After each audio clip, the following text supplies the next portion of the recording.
All right, here we go. The Tennessee Titans. When I thought about prepping for this, I thought maybe I won't do any preparation at all. This is Chelsea's favorite team. She lives and dies by the Titans. She lives in Nashville. Maybe I'll just kick back, have some coffee, put my feet up, and let Chelsea talk.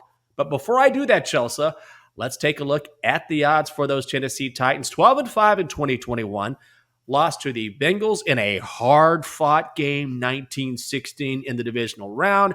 Traded A.J. Brown to the Eagles in the offseason. If you look at their win total right now at BetMGM, it's set at 9.5. The over is plus 120. Juice to the under, minus 145.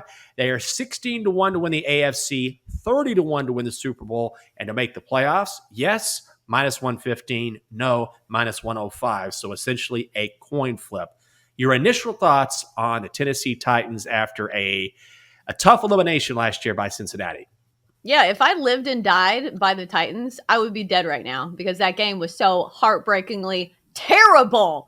It almost feels bad for me as a Titans fan to want to go back to these games. It's like when somebody breaks up with you at your favorite place and then you have to go back there and not feel any feelings. That's going to be me with the Titans this season. In fact, they just sent season ticket holders like this little gift bag of like things, and they sent us like a pennant that says like AFC South champions. And you're like, oh, that's nice. But it just reminds me of the epic collapse that we saw from the Titans. And they're one game of the playoffs despite being the number one overall seed in the AFC. So, the mood's not great when entering this season for the Titans.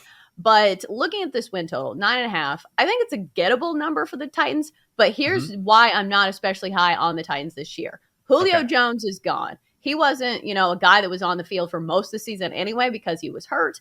But also A.J. Brown was gone. In the games in which Ryan Tannehill did not have A.J. Brown or Julio Jones, the offense looked absolutely terrible. And I will say, yeah, Derrick Henry was out for most of those games, but even when they had Derrick Henry, the Titans are so committed to the run that sometimes it's predictable. We saw it in that game against the Bengals. The Bengals weren't even a good run defense, but still, when Derrick Henry was on the field, everybody on earth knows what he is doing. And even if he's the best running back on the face of planet Earth, if you can't get past that initial line of scrimmage, you're not going to be a good running back. And he's one of those guys that breaks off, those huge runs after he beats the initial line of scrimmage. So the questions for me are the Titans receiving core. Yeah, they drafted Treylon Burks out of Arkansas, who's supposed to be, the heir apparent to A.J. Brown. Maybe he's good.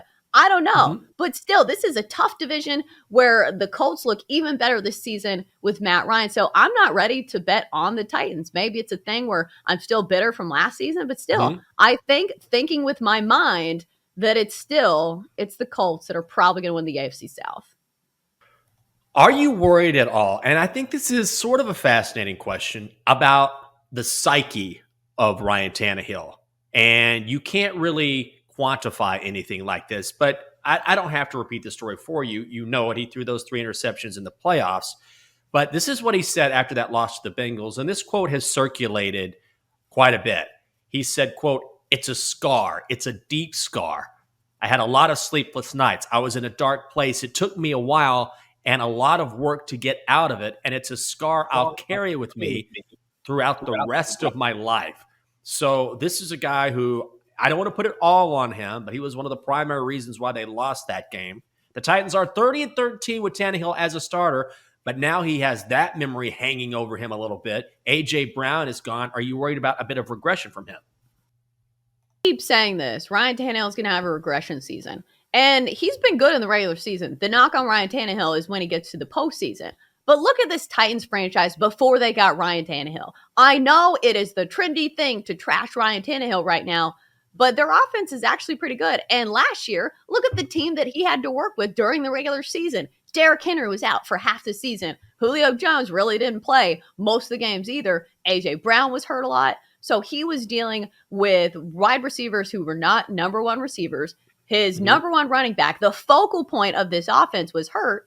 So I think he's still a viable quarterback during the regular season. I think the questions kind of come when it comes to the postseason, but I think he's more than fine. And people who are, clamoring to say somebody else needs to play quarterback, it's just not the case, because who else are we going to get? We didn't get Aaron Rodgers. Titans didn't get Russell Wilson. So you've got to consider the market as well. So I think that Ryan Tannehill is still a decent quarterback who is fully capable of leading this team to 10 wins. Am I going to bet on it? No, but I think they are capable of it. We saw what they did last year. I think they are too. I think the Texans, or the Titans, I should say, are that classic team that is, they're not dynamic, but they have a hell of a head coach in Mike Vrabel. I mean, we're talking about the reigning NFL coach of the year, so he does a great job with this group. And we know that he will get the most out of this team. They're not dynamic, they're not explosive, but they're just very good. They're well coached, they're disciplined. Even the numbers, they were 12th in total defense last year, 17th in total offense. They did trade for Robert Woods. Now, he's not A.J. Brown, but he's a very nice replacement, particularly if he can come off that ACL injury and be the player that he was before. And then you look at their defense, they have a stud in the secondary in Kevin Byard. They retained Harold Landry, who was an absolute beast on that defensive line, signed him to a 5-year, $85.5 million contract. He had 12 sacks last year, and they roughed up Joe Burrow in that playoff game. So there are a lot of fascinating pieces on the Titans. I just don't know if they're explosive enough. I'm trying to figure out the right word, Chelsea, where they're going to win a lot of games because they're so disciplined and because they're so well coached. But I'm not quite sure they have the weapons that they need overall to overtake the Colts in the AFC South. I think it's more just a matter of the fact that I think the Colts are the better team on paper. The things that the Titans do have going for them is that Ryan Tannehill, like him or not, he's still the upper half of quarterbacks in the NFL. He can get the job done. And also their pass rush is incredible. They were, I think, the only team in the NFL that had 3 guys with double-digit sacks, and we saw him absolutely wreak havoc on Joe Burrow in the postseason. Maybe it's a good thing when your division rival is the Colts, because we have seen Matt Ryan. He is a statue in the pocket. I will say the protection's probably going to be a lot better when he is on the Colts as opposed to the Falcons, but still, maybe they can get to Matt Ryan, because those are the big games for the division title. The Titans and the Colts, they've always been really tough fought battles between those two teams, bitter rivals. So we'll see. And I believe they play the Colts the 3rd week of the season this year. It's a tough start to the season for the Titans. I think they start with the Giants, which should be a win. But then after that, they have at Buffalo against a Raiders team that should be better this season. And then on the road at Indianapolis.